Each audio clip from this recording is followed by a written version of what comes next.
Alors pour vivre pour Dieu, Dieu nous donne un moyen qui est facile, que nous devons faire avoir, c'est la consécration. Tu ne peux pas marcher avec Dieu pour vivre pour lui si tu n'es pas consacré. Parce que ce qui est consacré et sacré est mis à part pour Dieu.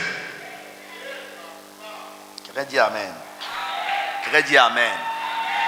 Tu ne peux pas vivre pour Dieu et échouer dans la vie. Non, ça n'existe pas. Frère, tu ne peux pas vivre pour Dieu et échouer dans ta mission. Tu ne peux pas vivre pour Dieu et échouer dans ton domaine. Tu ne peux pas vivre pour Dieu et échouer dans ta vision. Tu ne peux pas vivre pour Dieu et échouer dans les combats de la vie. Que ce soit les combats du jour ou les combats de la nuit.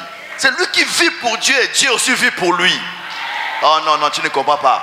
C'est lui qui vit pour Dieu, Dieu aussi vit pour lui. Vous avez beaucoup dépensé en argent, en énergie, en force, dans même les années. Parce que vous avez voulu vivre pour vous-même et vivre pour vos enfants. Vous avez voulu vivre pour les gens qui ne valaient pas la peine. Vous avez eu à sacrifier la majorité de vos choses. C'est pendant que si tu avais compris ça avant, tu t'avais sacrifié, accepté d'être consacré à Dieu pour vivre pour Dieu. Ce que tu as perdu là, tu n'as pas perdu ça. Je vous dis la vérité. Vous savez, lorsque tu vis pour les hommes sont les éternels insatisfaits. Les hommes sont les éternels insatisfaits. Tu donnes. Un seul jour que tu n'auras pas pour donner. Un seul jour que tu vas manquer pour donner. Les gens oublient tous les 100 fois que tu as donné. Alléluia. Toi-même, tu ne vois pas ça dans ta maison. Oh. Ils mangent, ils sont logés. L'eau, courant, tout, c'est toi qui payes. C'est toi qui donnes. Tu te donnes tout. Ils mangent.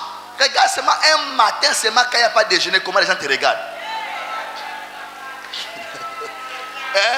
Ils font comme si toute la vie, ils n'ont jamais mangé. Ils font comme si toute la vie, ils n'ont jamais eu à avoir le courant. Ils font tout comme si toute la vie, ils n'ont jamais eu rien. D'autres même te voient déjà comme l'air Satan, comme l'air démon, prêt pour te chasser au nom de Jésus. On peut te chasser dans ta propre maison parce qu'ils n'ont pas mangé un seul jour.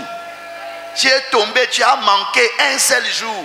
Frère, si tu continues à vivre pour les humains là, tu vas souffrir, tu vas mourir sans accomplir ta destinée. Alléluia.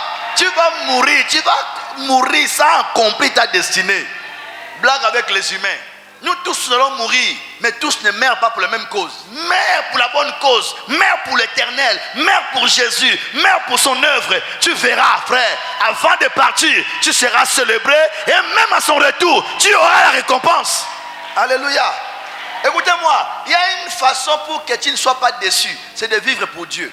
Frère, tout celui qui vit pour les hommes est toujours déçu. Tu vas avoir le cœur brisé, le cœur brisé, le cœur brisé. Parce que les humains sont ingrats.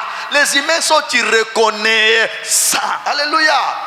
Oh, si tu vis pour Dieu, même ta souffrance là, tu n'appelleras pas ça souffrance. Tu seras heureux de vivre pour Dieu. Tu seras heureux d'être emprisonné pour Dieu. Tu seras heureux d'être châtié pour Dieu. Tu seras heureux d'être vilipendé, jeté à cause de Christ. Mais la Bible nous montre ça, les actes des apôtres. Ils étaient toujours heureux, même quand on les incarcérait, même quand on les tuait, même quand on les brisait, même quand ils étaient heureux. Parce qu'ils disaient que, enfin c'est pour Dieu.